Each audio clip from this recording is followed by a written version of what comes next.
Hello guys, and welcome to my video lecture. Okay, our topic for today is going to be genomics and human genome project. So let us start with the topic. Now there are many different words which you have to know when we study these two topics.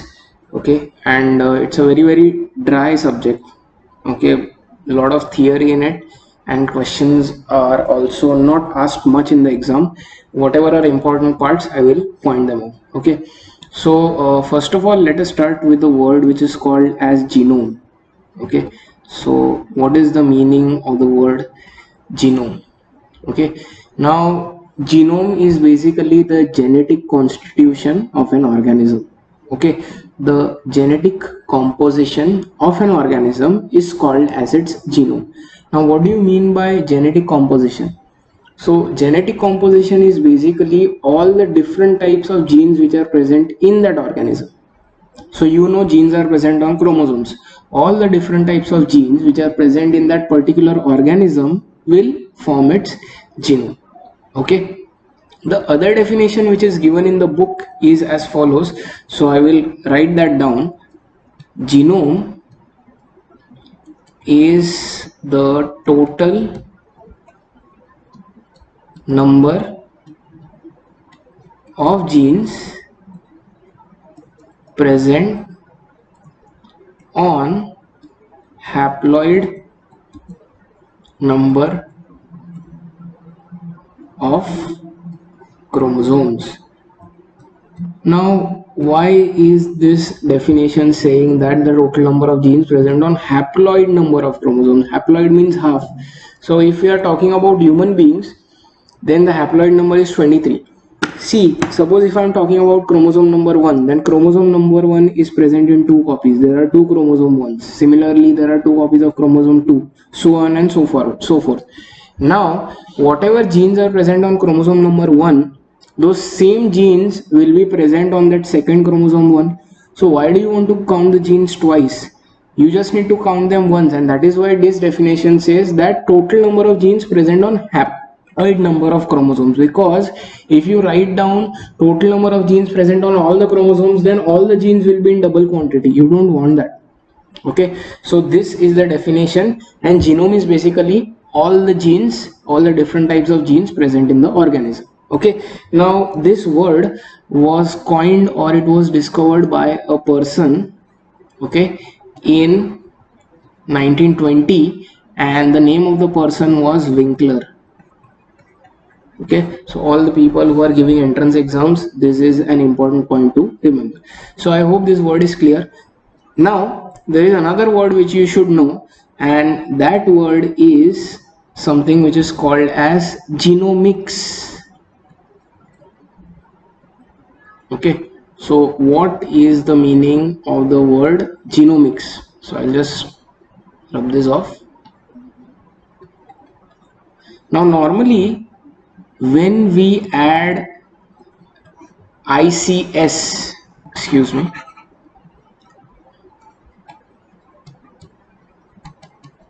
so normally when we add ICS, that means it is a study of that particular thing. So genomics is basically the study of a genome. Okay, genomics is a field in biology which deals with the study of different genomes of organisms. Okay, so very simple definition, study of a genome is called as genomics. Now the definition given in your book is a proper definition of genomics, and I will write down that definition. So what does that definition say? That definition states that genomics is the study of genome with respect to is written like this: analysis, sequencing,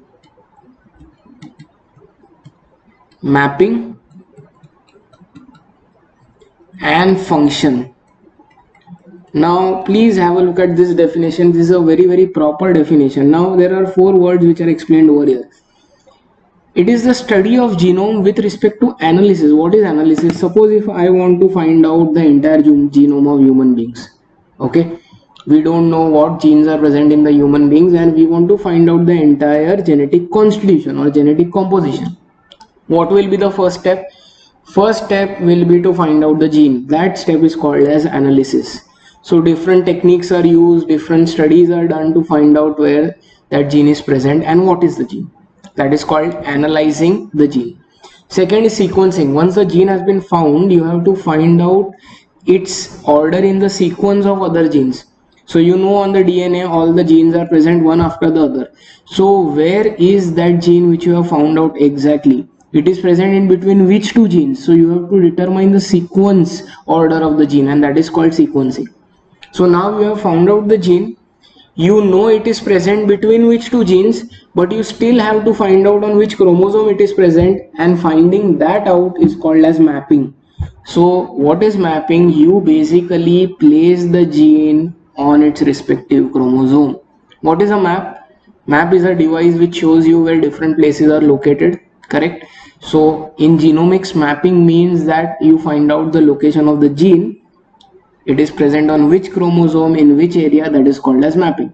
And once you have done all these three things, once you have finished with analysis, sequencing and mapping, what is left? What is left is for you to find out the function of the gene, because if you don't find out the function, doing all this has got no meaning, correct? So you need to know what is the function of that gene. So all these four things together, when you do in a genome, it is called as genomics. Is this clear? Is this definition clear? So normally how I remember these four words is by forming a short form which is called as ASMF. It has got no meaning as such, but I remember this short form: analysis, sequencing, mapping and function. Is this clear? Okay. Now genomics is basically of two types. Okay. So what I'm going to do is I'm just going to slightly scroll down. I will scroll on the right side. First type of genomics is called as structural genomics, and the second type of genomics is called as functional genomics. Now what is the difference between structural and functional genomics? Very simple. That short form, if you remember, the first three letters: analysis, sequencing and mapping. So when you study a genome with related to this first 3 points, it is called structural genomics. So structural genomics deals with only analysis, sequencing and mapping of the genome. Functional genomics deals with functioning of the gene. So over here I will write down into bracket A, S and M, and over here I will write down F.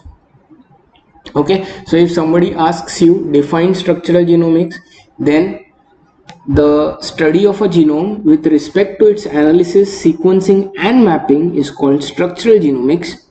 Study of a genome with respect to the functioning of the gene is called as functional genomics. Very simple. Done? Okay, so these are the two types of genomics. Now the next part is how many organisms have we actually studied, how many genomes have we found out. So we have found out the genome of the entire human being, okay, and about that we are going to study later on, which is called as human genome projects. But there are many other organisms whose genomes have been analyzed, sequenced, mapped. Okay, for example, you must be knowing of the fruit fly, which is also called as Drosophila. So the entire genome of Drosophila has been sequenced, it has also been mapped. Then similarly mouse, okay, then the fungus called as yeast. So there are many other organisms whose entire genomes have been found out. Okay, so the information about any gene present inside these organisms is readily available to us, okay, because we have found out the genomes of these organisms. Many organisms are undergoing sequencing or mapping or analysis, okay, and their genomes will be found out later on. They include many microbes, they include crops like tomatoes, okay, tomatoes genome might have been found out, then many other different crops, animals. So the question arises is, why do you want to find out the genome of these organisms? We can understand that finding out the genome of human beings is very, very important, because we can find out about the different genes. There are many disorders which are caused by genes. If you remember, sex-linked inheritance, autosomal inheritance disorders, all that. But what is the use of studying the genomes of all these organisms, or finding out the genomes of all these organisms? Because see, finding out the genome is not a very, very easy task. It is a very tedious task, takes a lot of years. So why do you want to waste time finding out the genomes of these organisms? So the main reason why we are doing that is, we can compare the genomes of the different organisms with our genome, and we can establish a phylogeny. Okay, so what is the meaning of phylogeny? Phylogeny means evolutionary relationship. So when organisms evolved, okay, the relationship between these different organisms is studied using the term called as phylogeny. For example, chimpanzees are very closely related to human beings. So if you find out the entire genome of chimpanzee, you will be surprised to know that most of the genes are very, very similar to the genes that we have. So by studying those two, we can make a comparison that chimpanzees are very closely related. If you study the genes present in E. coli or in yeast, and you compare them with genes present in human beings, you can find out that, oh, these two are not closely related. So for comparison purposes, for evolutionary relationship, for phylogeny, for all these purposes, we need to find out the genes of other organisms. Also, there might be some genes which are needed in human beings, but which are not produced by human beings, and they are produced by other organisms. So again, if you need that gene, you need to sequence the entire genome. So for that reason also, finding the genomes of other animals is very, very important. Okay, so I hope this words genome, genomics, they are clear. Okay, genomics term was introduced by a person called as Rodrigues in 1986. Okay, genome was introduced by a person called as Winkler in 1920. The two types of genomics, I hope you are clear with that: structural, functional. Structural deals with analysis, sequencing and mapping. Functional genomics deals only with the function of the gene. Okay, then which animals genome have already been formed or found out? Drosophila, mouse, yeast, many organisms are undergoing sequencing mapping. Okay, so why are we doing that? To study the relationship of those organisms with human beings. Okay, now the last part in genomics is basically called as applications. So what are the real life applications? Why are we doing all this? Okay, so the next part is applications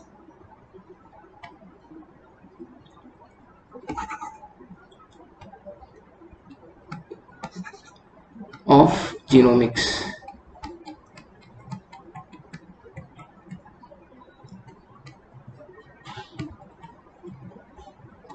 Now what are the applications? Now we have discussed everything. The first application I can write down for the application is in medical field. So in medicine and in human health. Okay, so basically when you know the entire genome of the human being, you can find out where that defective gene is, you can replace the gene, all that you can do. So it has got a very important application in this field. Another application of genomics is in agriculture. Okay, and in agriculture there is something called as transgenic crops. Now what are transgenic crops? Transgenic crops are basically the crops in which their genes have been altered. What do you mean by altering? See, the original gene in that crop is taken out and a new gene is added into it. For example, many fruits or vegetables, if you see, they have increased in size over the years. Why is that happening? That is happening because their original genes have been changed or altered. So when you insert the new gene, the productivity of the crop increases. The best example is some of the fruits. Take for example grapes. Okay, so the size of the grapes has increased a lot. You must have heard of crops like bt brinjal or bt cotton. Okay, these are all transgenic crops. So basically for our usage or for our economic purposes, we are changing the genes in these crops, and thus it has an application in agriculture. Now all these genetic changes, gene transfer is learnt in biotechnology. Okay, you have a chapter on that, so we'll be studying that in detail. One of the other applications of genomics is, as I told you, biotechnology. Biotechnology is basically using technology to alter the genome of an organism.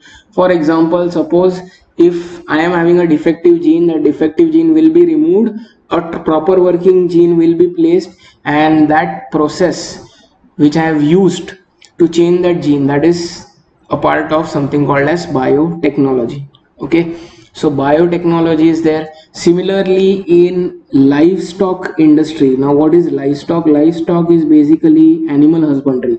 Okay, so all the people who have poultry, dairy, okay, all those occupations. Okay, so in them, take the example of cows. Okay, so the quantity of milk in cows can be increased by changing the gene which is responsible for the formation of milk. So again, you are altering the genetic constitution of that organism. So again, it is an application. Okay, so application in livestock. So these are some of the applications of genomics.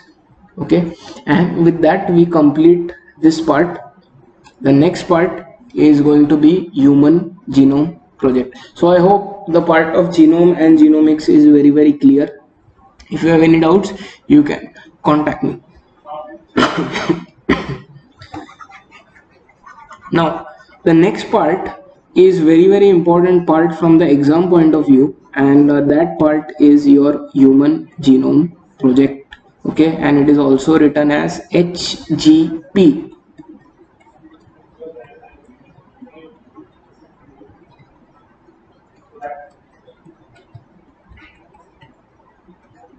All right, now first of all, what is human genome project? So this project was started in 1990. Okay, and it was mainly started by USA. Okay, United States of America, and this project was completed in 2003. So the project was running for 13 years. And obviously, as the name suggests, what was the main aim of the project? The main aim was the project was to find out the entire genome of human beings, or to find out the total number of different genes, their exact location and their function in the human body. That is what they wanted to do. So before 1990, nobody had the information regarding the entire genome of human beings. It was done only in 2003. Okay, so that project was called as human genome project. Now started by USA.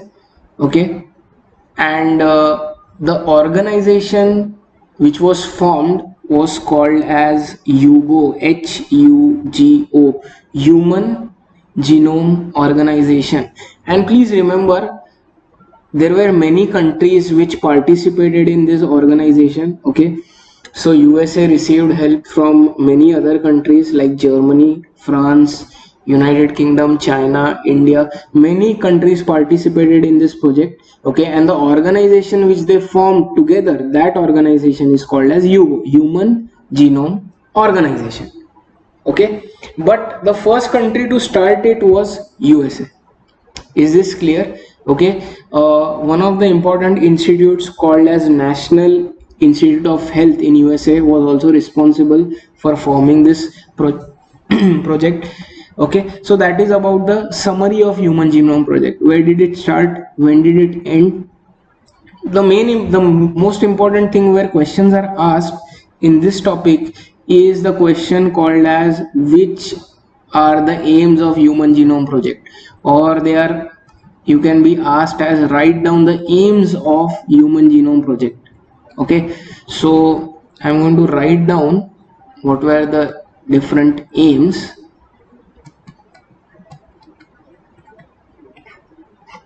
So the first aim or the first objective of this entire project, which was going on for 13 years, what was the aim? The first aim has to be to find out the entire genome of the human being. Okay, so to find out the entire genome of human beings was the main aim of the project, and to such extent that each and every nucleotide pair has to be found out.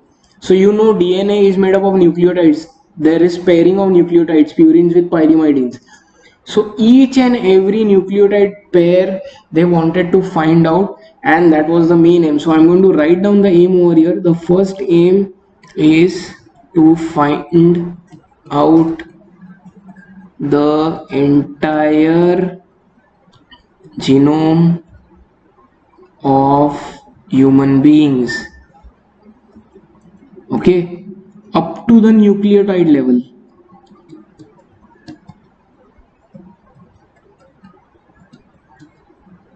Is this clear? This is the first aim of Human Genome Project. Okay, once you finish with that, what is the next aim? So you get all this information. Okay, you do analysis, sequencing, mapping. Okay, you do everything, but now you want to store this information which you have got. Okay, all this information. Suppose if I say that some gene is present on chromosome 3, it causes this disease, or it is responsible for this character, all that information that you have found out, you need to store it sometime. You need to store it somewhere, right? Because in the future, if you want that information, you are not again going to do this project for 13 years and then get information. So all the information that you get in this 13 years, you need to store it. Where will you store it? So databases are used. Okay, so the second point I'm going to write down is storage of all the information. Which information? Information which is obtained from this project. So that information has to be stored in databases. Now all those people who are computer savvy, okay, they might be knowing this word database. What is database? See, the best example that I can give is, if you open a cupboard, okay, suppose there are 10 cupboards, each cupboard will have a specific set of things inside them. So similarly, a database is a space present, okay, on the internet where you can store things. Okay, so once you store that information, then whenever you need to access that information, it is readily available. Okay, for example, suppose I will give you an example. There is an online library called as PubMed. Okay, and that PubMed is like a database. It is storing all the information, all the educational academic details, all the books related to those particular topics. So when you open PubMed, that information is readily available. Why? Because it has been stored. So a space on the internet where you can store things, that is called as a database. So all this information is stored there. So now if right now I want to search that where is this particular gene present, then I will get that information on the internet. Okay, so that is called as storage of information. Now once you store all the information, okay, then what is the next application? The third and the more other important application is, you need to find out tools and techniques to basically access this data. For example, suppose if I have the information available that this particular gene causes this particular disorder, then how do I research on that gene? Suppose if I want to find out more information, then I need to have techniques with which I can do the experiments on that gene. So tools and techniques need to be found out, otherwise all this information which is stored is of no use.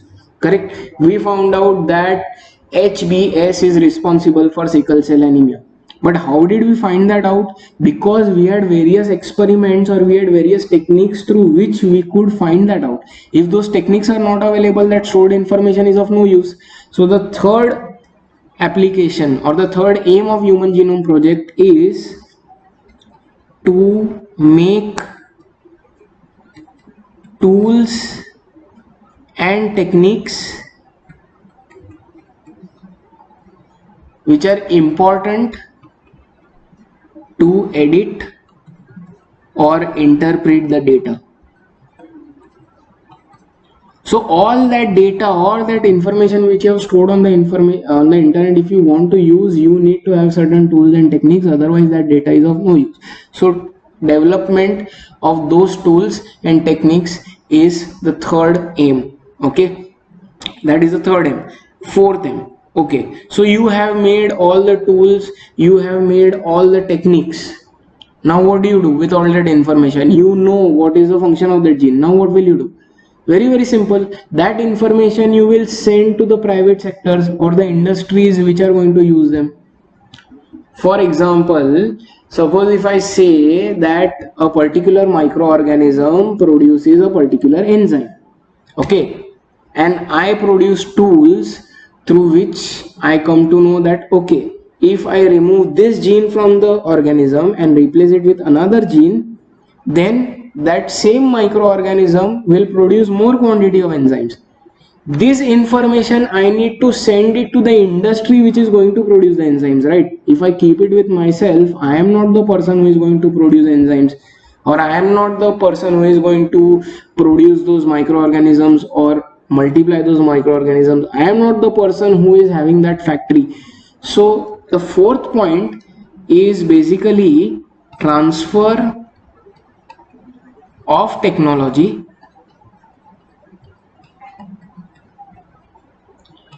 to private sector or private industries. Okay, because you have all the information, but that information has to be supplied to the right to the right final destination, so that whatever that information is, that can be used. Okay, so that is the fourth point. And the last point is, while you are doing all this, you have to make sure that you make the three aspects, okay, which are ethical, social, so I will write them down, making sure that ethical, social and legal aspects are taken into account. What does this mean? See, there are many experiments which are done which are not ethical. What do you mean by ethical? That means they are not proper. For example, suppose using this information of human genome, suppose if we try to produce a clone, so a clone is exactly a duplicate copy of one human being. Suppose if we do that, is it ethical? No, it is not ethical. Okay, it is not morally correct, because other people might not accept it, some might have problems with that, it might not be legal. Okay, so something which is not in the law, it might be something which is illegal. So you have to make sure that when you are doing this, all these steps, all these experiments, you have to take these three aspects into consideration: ethical, social and legal. Okay, and you have to make sure that all of them are taken into account. Okay, you just can't keep on doing experiments just for the heck of it. For example, many experiments done now. For example, there is a fish called as salmon. Okay, and salmon is a fish which is normally consumed in the western countries. Now the original size of salmon and the size of salmon right now, there is a vast difference in that. Nowadays the salmon which people eat, they are huge. And why is that? Because an artificial gene has been introduced in them. So tell me, is this ethical for the animal? No, it is not. You are not thinking about the animal. There are many hormones or many genes which are injected in dairy animals so that they produce more amount of milk. Is that ethical? It is not ethical for the animals. So please make sure that these three aspects are taken into account when you follow all the other protocols. Okay, so these are the 5 aims of Human Genome Project. I will again go through all the aims. First is to find out the entire genome of human beings. Okay, obviously the main aim. Second is all that information that you get, you need to save so that somebody else might get the ready-made information. Where do you save it? You save it in a database. Database is like a locker present on the internet. Okay. Third, you have got all the information, but you need to edit or you need to do experiments. You will need tools and techniques, so you produce those tools and techniques, okay, to edit and interpret the data which you have stored. Next, you have got everything with you, but you need to supply this information to the people who are actually going to change the way products are formed. So you supply the people who are in private sector, private industries with this information. That is the fourth point. And last point is, when you are doing all these things, when you are doing different experiments and projects, make sure that three aspects are always taken into account: ethical, social and legal. Okay, so these are the 5 aims of Human Genome Project. This question is asked, so very important for you to remember these 5 aims. Now the next part is basically on applications of Human Genome Project, and the applications of Human Genome Project are exactly the same as the application of genomics. Okay, so genomics is study of genome, correct? So obviously the applications of Human Genome Project will be the same. What are the applications? Let us write them down.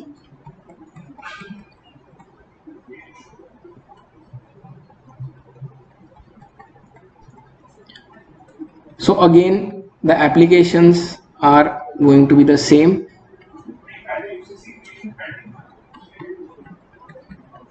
First is in the medical field, okay, for human health. Then phylogenetic relationship, so I will write down phylogeny. You can basically compare the genomes of human beings with other animals to find out how close are they, how close are they in evolution. Okay, then another application is, now see, please remember that Human Genome Project did not find out only the genome of human beings. Many other organisms genomes were also found out in this HGP. Okay, because see, the thing is, the project was for 13 years, but the project mostly got over by 2010 and they had extra time. So what they thought? They thought that let us find out the genome of some additional organisms, not only human beings. So they had extra time, so they found out the other genomes also, and because of that they could use those genomes and they could compare it with the human being. So again, here in applications I will add crop cultivation. Okay, I had told you about transgenic crops. Then there is going to be about livestock, transgenic animals. Okay, so all the applications are same. The most important applications of HGB are in the medical field and to find the cure for incurable diseases. What about cancer? So at one point cancer had no cure. Now there are so many techniques, okay, to lessen the amount of cancer or to almost cure cancer. Why are they possible? Because we know now which gene is responsible for which type of cancer. So that is a very, very important application to find a cure for incurable diseases.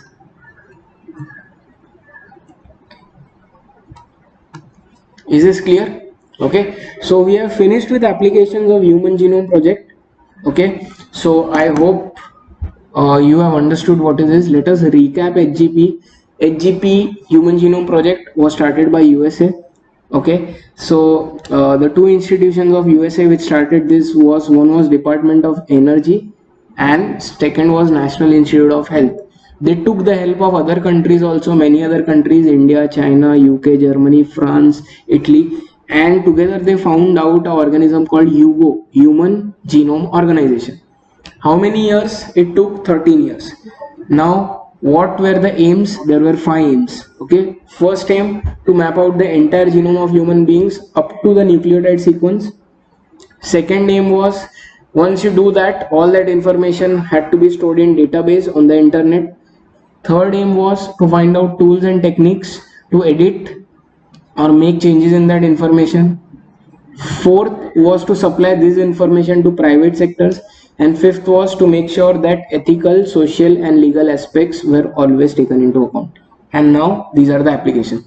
Okay, now you must be wondering that how many different genes are present. So after the Human Genome Project, A total estimated number of genes in human beings are approximately 33,000. So each human being has approximately 33,000 different type of genes and approximately 3 billion nucleotides. Are you getting me? So this is the information that we have from the Human Genome Project. All those genes have been mapped. So if you go on the internet and search, you can actually find out where each gene is present on whichever chromosome. Okay, is this clear? Okay, now which other organisms genome have been found out, and for that I have put a table over here. So if you see this table is given in your textbook. The first individual, obviously human beings, you can see chromosome number 46, genes 33,000, and estimated size of nucleotides 3 billion pairs, as I told you. Then we also mapped out the mouse, okay, and the chromosome number is 40, estimated genes pairs. So all these animals, all these organisms, mouse, fruit fly, plant, roundworm, yeast, bacteria, the genomes of all these organisms have been found out in the Human Genome Project itself, because they had extra time. Okay, and all the information is given over here. Is this clear? So we have completed with our topic of genomics today. We have completed with Human Genome Project. Please read this from your 12th standard textbook.